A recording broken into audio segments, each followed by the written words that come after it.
Don't get me wrong, Waymos are great, but I will say, who the heck am I supposed to flip off when a Waymo cuts me off? Or what about when that POS Waymo won't let me into the lane? Who do I flip off now? It's definitely not as satisfying to scream and curse at an inanimate object. I can't even go at it and insult its mother or anything like that. I don't know. Maybe at the end of the day, I'm the one with the problem. Maybe, I don't know. Anyways, all jokes aside, let's get straight into today's video. And I've actually been talking about this now for quite some time, but I only touch on this subject. I don't actually make an entire video just for this particular topic. And so in today's video, I thought that we would kind of dig really deep, and I'll give you guys my personal thoughts on crowdfunded projects and what my personal feelings are on them and how I view each individual project a little bit different. I don't think that they're all cut from the same cloth or the same material, so I think it's important to kind of segregate them. And as I said, I'll give you guys my personal take on each individual one. I'm not going to get into every single Kickstarter campaign or every single crowdfunded campaign because that would be absolutely impossible, but I'll just give you guys a feeling for what it is that I feel is fair when it comes down to these campaigns, because there are times when manufacturers kind of overstep a boundary that they themselves have set in the past. So let's get straight into it. The first few campaigns that I wanted to talk about are definitely the Hasbro ones. Those are the most popular ones. We know that they run all of their projects through their HasLab team, and these can vary from Star Wars to Transformers all the way to the Marvel Legends line. Now, two of the biggest failures that Hasbro has ever tried to launch, well, I should say there are technically three huge failures, but two of them come from the Black Series line, which was the Rancor articulated action figure from for the Black Series line, and then we had the Black Series Reva lightsaber. Both of these completely failed. I think the Rancor actually came pretty close. It was short by a few hundred. The Reva, I think, was short by a few thousand. So there's definitely a huge difference there. And then obviously there's the Engine of Vengeance, which was completely panned. It was criticized from the get-go. And unfortunately, neither one of these was able to fully fund. Now, the Reva Black Series lightsaber was actually supposed to retail for $500. The Rancor articulated Black Series figure was supposed to retail for $350, and then the Engine of Vengeance was also retailing at $350. The real question is whether each and every single one of these projects actually needed the backing or the support of the consumer up front. Now, granted, all three of these are pretty big projects. They're not low-end collectibles. They're, you know, in the case of like the Engine of Vengeance, it did, if I'm not mistaken, have some light-up features. It had a bunch of swappable effect pieces. So I guess there was enough, at least to an extent, to garner a Kickstarter campaign, right? It's a pretty expensive collectible. I don't see a lot of people jumping in on this at like a Target or a Walmart. Even if they stripped it down and offer like the most basic representation of the Engine of Vengeance, I still think it would be a collectible that would be well over $100, maybe closer to $200, and I just don't see that faring very well at retail. Same thing with the Rancor. It was overpriced, but even if they gave you the most simplistic version of it with lesser articulation and less engineering, it still would have been like a figure that was well over $200. Is that going to do very well at retail? Possibly not, and not a lot of people were going to pick it up. It was a huge risk on the part of Hasbro. The Reva lightsaber, I think, is a completely different conversational piece, because we have seen in the past Hasbro manufacture a lot of these like cosplay items. There are a ton of different lightsabers. There are a ton of different helmets that can prove that Hasbro has the potential to actually be able to fund these themselves. Granted, the Reva lightsaber is a double-sided lightsaber, so maybe it definitely needed a little bit more effort poured into it, and it probably needed a much bigger budget. But still, it's something within their wheelhouse. It's something that they've done before. It's not something outrageous. They've done lightsabers before. They've done a lot of the helmets. So this isn't something outrageously ridiculous for them to back themselves. It was kind of an expensive collectible piece. Not to mention the source material isn't great. Like, not anybody, as far as I know, nobody's really interested in Reva as a character. Nobody really connected to her. Not to mention the Obi-Wan series as a whole wasn't great. Nobody was jumping on board with that series. There were some pretty iconic, memorable moments, but for the most part, everybody hated the show. And most people have just been completely jumping off board as soon as Disney decided to pick up the Star Wars universe, the Star Wars franchise. So I just don't feel like there was enough support, or there were even enough fans interested in this type of collectible. So that one is a completely different conversation. I think they completely whiffed on a great opportunity there to manufacture a Star Wars collectible, just not a Reba lightsaber. She's not a fan favorite. The show, the source material isn't doing well. I mean, Obi-Wan himself as a character really was completely changed, and people just could not stand behind him when it came down to the series. I think they changed the character way too much, and we just didn't even feel like that was a proper representation of Obi-Wan. Regardless, it just didn't make any sense for them to pack it into a HasLab project. Now, the Engine of Vengeance, I think, is a level above that particular project, but even that vehicle didn't necessarily feel like it was an iconic enough offering for the consumer base for them to actually spend the $350. Most people prefer Danny Ketch or Johnny Blaze as their prototypical vision of Ghost Rider. Robbie Reyes is, I guess, like the third or fourth option when it comes down to Ghost Riders. And honestly, he's not as well known. He's a semi-new character, if I'm not mistaken. He's only about like 20 to 30 years old or something along those lines. Whereas in some of the older Ghost Riders have been around for much longer. So it's just interesting to see the way that the landscape has been changing. And the Engine of Vengeance honestly really never had a chance to get fully funded. Now, I will say a lot of people did criticize the decision here of the Hasbro team, or the HasLab team, to include all of the bells and whistles, all of the swappable parts, all of the swappable pieces. And honestly, I don't think that it would be available any other way. I feel like any time there's a new HasLab project, they're not going to pull punches. They're not going to strip down any collectible. I think they're going to add as much as they possibly can. And it honestly adds way more value. The more little trinkets, the more little accessory pieces that they add, the more value that they can add to that particular collectible, and the more they can give to the consumer. Most of the expenses honestly go to the vehicle itself. The accessories and the extras, that's where you can kind of save money because it's already at the factory,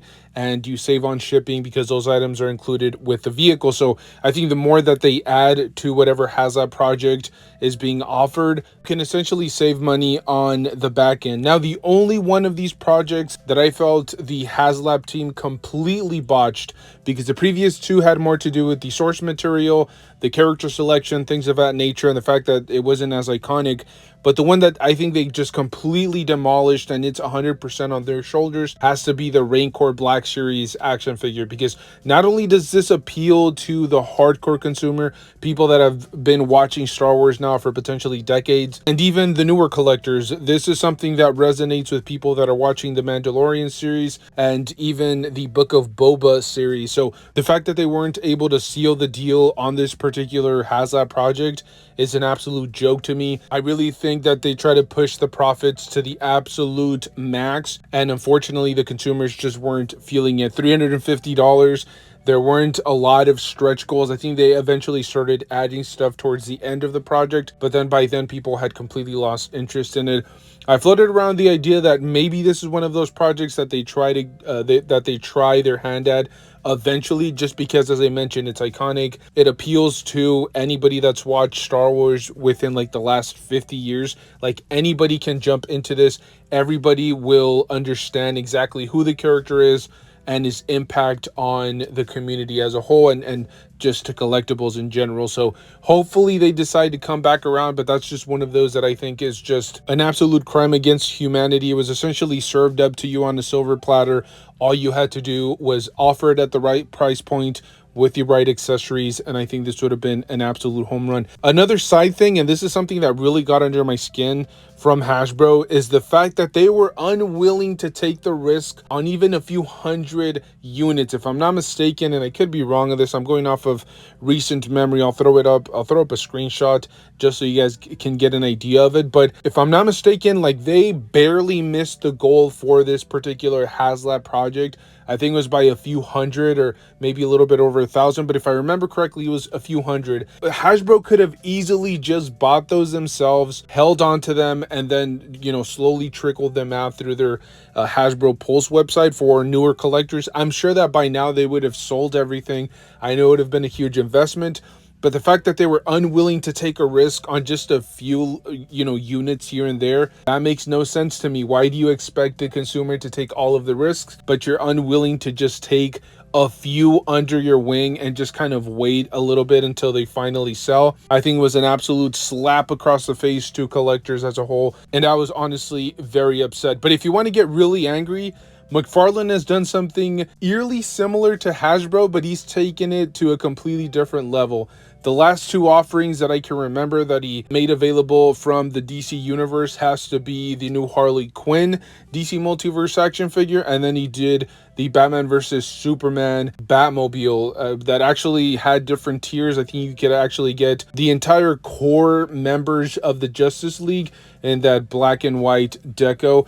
Interestingly enough, I don't think either one of these qualified as crowdfunded projects. I've said it before. Usually crowdfunded projects are reserved for two types of collectibles, or two types of manufacturers, if you will. It's usually for the smaller manufacturer, those that don't have the capital, those that don't have the money to invest. They're too small, but they actually want to bring something to the market. And the other is, even though it is a big manufacturer, it's just something that won't work at retail. It's going to be very difficult to package these and ship them out to retailers and then have the retailers ship them out to consumers. It just doesn't make any sense. It's not viable, and the profit margins just don't make any sense for these manufacturers. In this particular case, McFarlane decided to make what you would expect to be normal action figures into a crowdfunded project. As much as I love the Harley Quinn crowdfunded project and the Batman versus Superman crowdfunded project, they both had a ton of value, especially the Harley Quinn.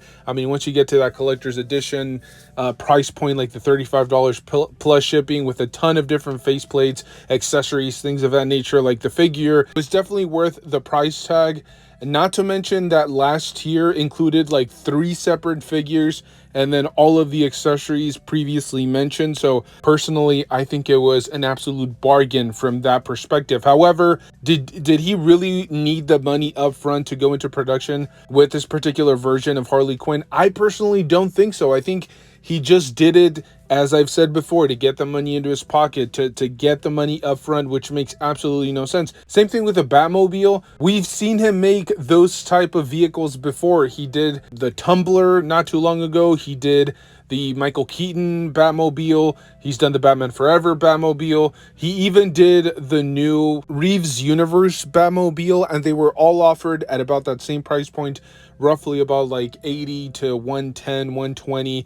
So it just makes no sense that he would offer these as a crowdfunded project. Not to mention those figures that you were supposed to be getting with the higher tiers for the Batman vs. Superman project were essentially just repainted figures. They had already been released by McFarlane. That Wonder Woman, the Batman, the Superman, they were all just variants. They were all just repaints, and they were being repackaged and sold to you. And again, it wasn't even a pre-order window. This was a crowdfunded project. You were going to support it, and then you would take your money and then ship it to you within the next few months, which is another big point of emphasis. I've said this before. I think McFarlane is actually going into production with these figures well before the crowdfunded project even closes, which tells me that it doesn't matter if he gets enough money or not. He's going to go into production regardless. He's going to fork over the money up front, and then on the back end, he might have a few of these available at a later date. The Spawn Kickstarters were kind of on the same level. I think he did the remastered original Spawn, and then he did the medieval Spawn. Both of them came with like a crazy ton of sculpted detail, great paint apps, an insane amount of accessories, swappable faceplates, some really good soft goods. It was probably one of the best collectibles. Each one of these, they were easily some of the best collectibles that I think most collectors had ever owned at that particular price point. But same thing, I think he's pushing the whole crowdfunded tactic to a completely new level. And honestly, I don't like it. I don't think that it's something that big, large manufacturers should be doing moving forward. The make to order, and I've already covered this, I'm not going to get too into it, but Hasbro has not been as transparent as they need to be.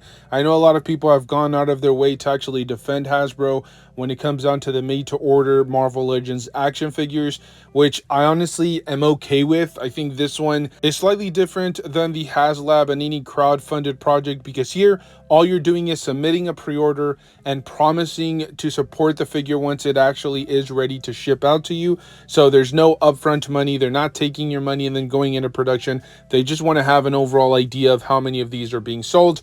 I know a lot of people, try to excuse Hasbro by saying that a lot of people canceled their orders, and that's why some of these have been made available throughout the last few months, especially with Dragon Man, and then I believe the X-Men 97 Sentinel, which appears like they've now done a little bit of a price adjustment. There's a price hike, and they plan on potentially making it available at a later date once people that actually pre-ordered the figure start to receive it, which is kind of an interesting idea. I don't know if they're necessarily being upfront with everything. Maybe on the back end they're overproducing a little bit to kind of maximize their profits. And honestly, the only real issue that I have with that is the fact that they appear to be lying to their consumer base. They're telling them that they're only going to mass produce what is being pre-ordered, and then they actually decide to produce a few more and sell those at a slightly higher price point.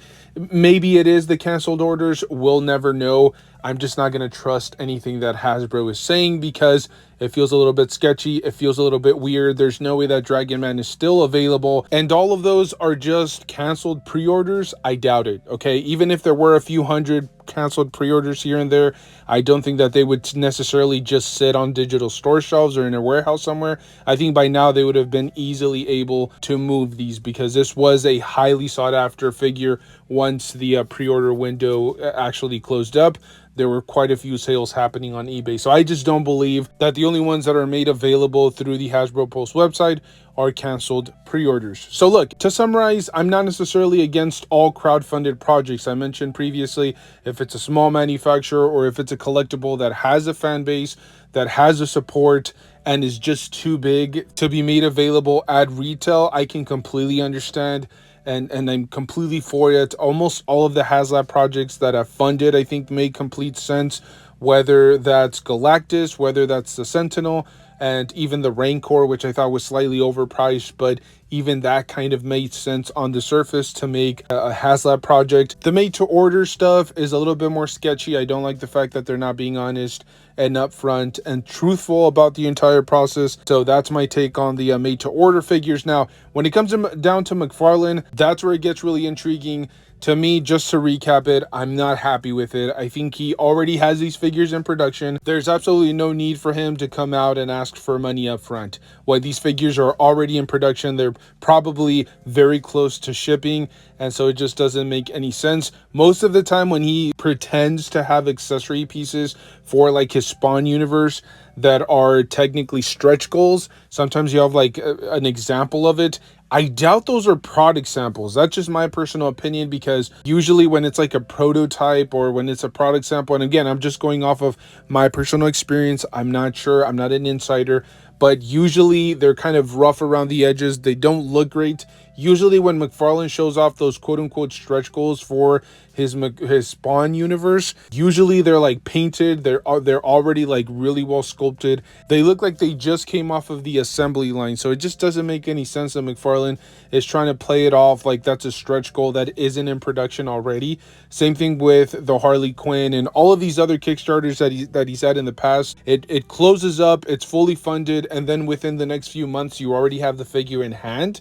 Why? Usually there's a huge turnaround time. Just as a template, Hasbro takes about a year to ship out the figure once the pre-order window or once the project has actually closed up.